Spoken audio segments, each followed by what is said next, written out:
2 जून 2023 की शाम भारत के ओडिशा राज्य में एक सामान्य दिन खत्म होने वाला था। हजारों लोग ट्रेन में बैठकर अपने घर जा रहे थे।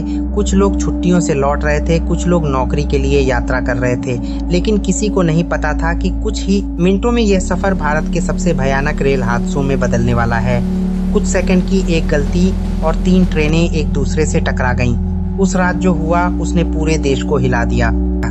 यह हादसा ओडिशा के बालासोर जिले के पास हुआ।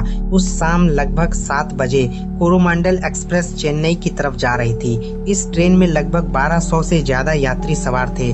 लोग अपने परिवार के साथ सफर कर रहे थे। कुछ लोग सो रहे थे, कुछ मोबाइल देख रहे थे, लोग खाना खा रहे थे।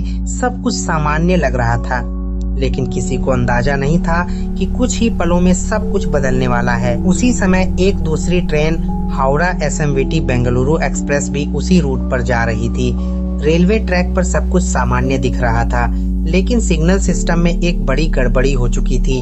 कोरोमंडल एक्सप्रेस को गलती से उस ट्रैक पर भेज दिया गया जहां पहले से एक मालगाड़ी खड़ी थी। जैसे ही ट्रेन उस ट्रैक पर पहुंची, कुछ ही सेकंड में कोरोमंडल एक्सप्रेस उस मालगाड़ी से टकरा गई।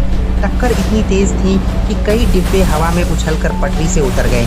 ट्रेन के डिब्बे एक दूसरे के ऊपर चढ़ गए, लोहे के डिब्बे मुड़ गए और चारों तरफ अफरा तफरी। लेकिन हादसा यहीं खत्म नहीं हुआ। जैसे ही कोरोमंडल एक्सप्रेस के डिब्बे पटरी से गिरे, उसी समय दूसरी तरफ से हावड़ा बेंगलुरु एक्सप्रेस आ रही थी। सामने पटरी पर पड़े टूटे हुए डिब्बों को देखकर ट्रेन के ड्राइवर के पास रुकने का लगभग कोई समय नहीं था। कुछ ही सेकंड में वो ट्रेन भी मलबे से टकरा गई और उसके भी कई डिब्बे पटरी से उतर गए। कुछ ही पलों में पूरा रेलवे ट्रैक मलबे में बदल गया। चारों तरफ चीख पुकार सुनाई देने लगी। कई लोग ट्रेन के डिब्बों में फंस गए थे, कई लोग घायल होकर पटरी के पास पड़े थे, कुछ लोग अपने परिवार के लोगों को ढूंढ रहे थे।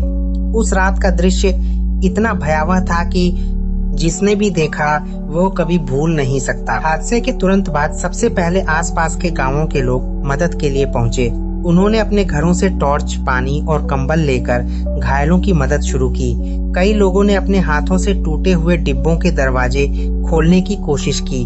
कुछ लोग घायलों को उठाकर सड़क तक ले गए ताकि उन्हें अस्पताल पहुंचाया जा सके। कुछ ही देर में पुलिस, एम्बुलेंस और राहत दल भी मौके पर पहुंच गए।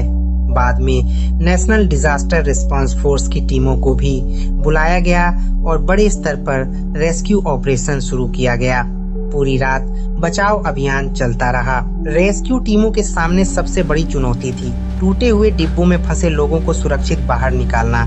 कई जगह गैस कट्टर से ट्रेन के कोच काटने पड़े। कुछ लोग 10 से 12 घंटे तक मलबे में फंसे रहे।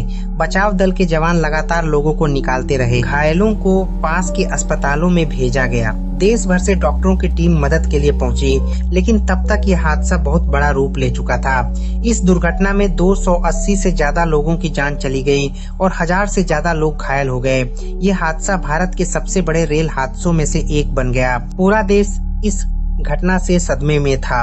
लोगों के मन में एक ही सवाल था कि आखिर इतना बड़ा हादसा हुआ कैसे, जांच शुरू हुई और कई एजेंसियों ने इस मामले की जांच की। बाद में इस मामले को सेंट्रल ब्यूरो ऑफ इन्वेस्टिगेशन को भी सौंपा गया ताकि सच सामने आ सके।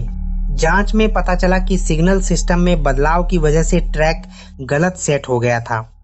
इसी वजह से कोरोमंडल एक्सप्रेस उस लाइन पर चली गई जहां पहले से मालगाड़ी खड़ी थी। कुछ ही सेकंड की इस गलती ने सैकड़ों जिंदगियां छीन लीं।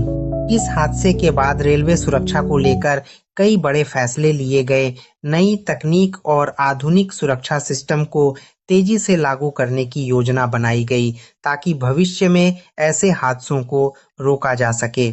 2 जून 2023 की वो रात सिर्फ एक रेल हादसा नहीं थी, वो उन सैकड़ों परिवारों के लिए जिंदगी भर का दर्द बन गई जिन्होंने अपने अपनों को खो दिया। लेकिन इस त्रासदी के बीच एक चीज और सामने आई और वो थी इंसानियत। क्योंकि उस रात अजनबी लोग भी एक दूसरे की जान बचाने के लिए हर संभव कोशिश कर रहे थे। शायद यही हमारी सबसे बड़ी ताकत है और यही हमें मुश्किल समय में एक दूसरे से जोड़ती है।